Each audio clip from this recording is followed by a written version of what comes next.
the roads are getting bad here." "About an hour. The roads are getting bad here, too."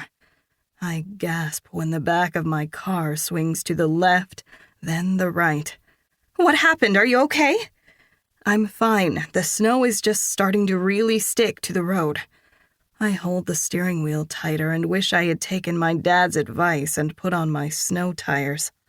"Pull over. I'm coming to get you," she says, and I start to tell her that she's not, but Tanner beats me to the punch when I hear him tell her that she is not driving in the storm right before the phone is shuffled.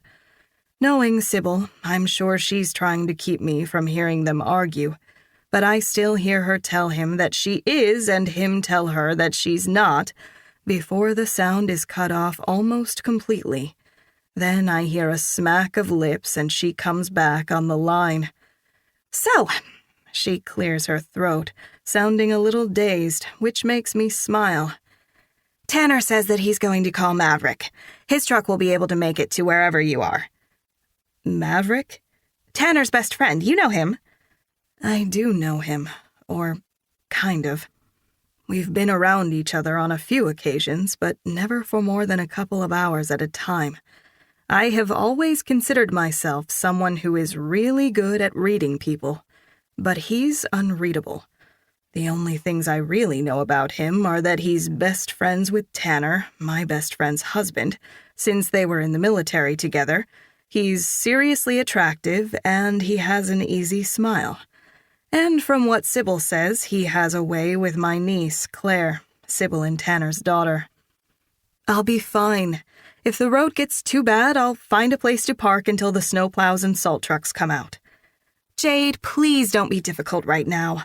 I know that you can handle yourself in most situations, but we're talking about you driving in the middle of a blizzard. Fine. I agree with a huff, because even if I know she's right, I don't like giving in.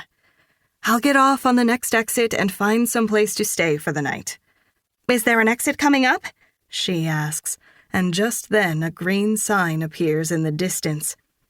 Yes, or I think so. There is a sign coming up. Perfect. She sounds relieved, but I'm not when the sign gets closer and I see that it's one for a rest area. That lets me know that there will not be another exit for 20 more miles. What does the sign say? It's for a rest area. I'm going to pull in there and park.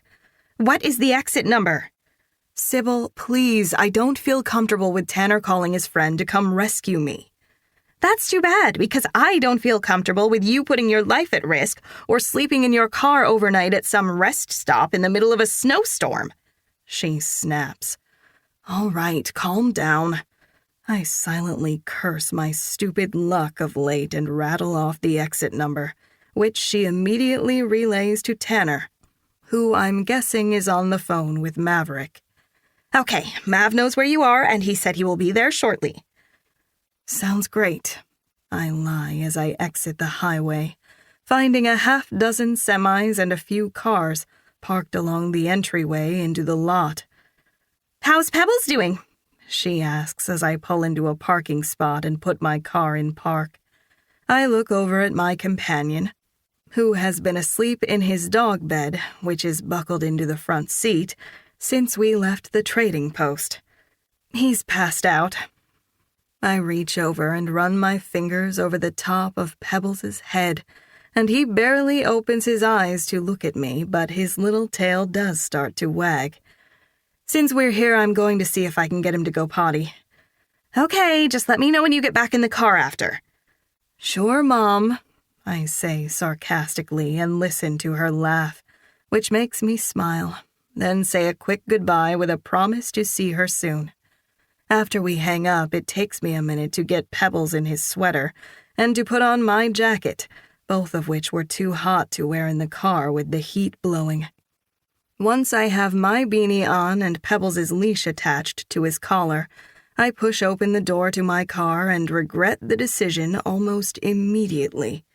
Even with my winter coat, boots, and hat, the cold air steals my breath, freezing me from the inside out, while Pebbles, who is against my chest,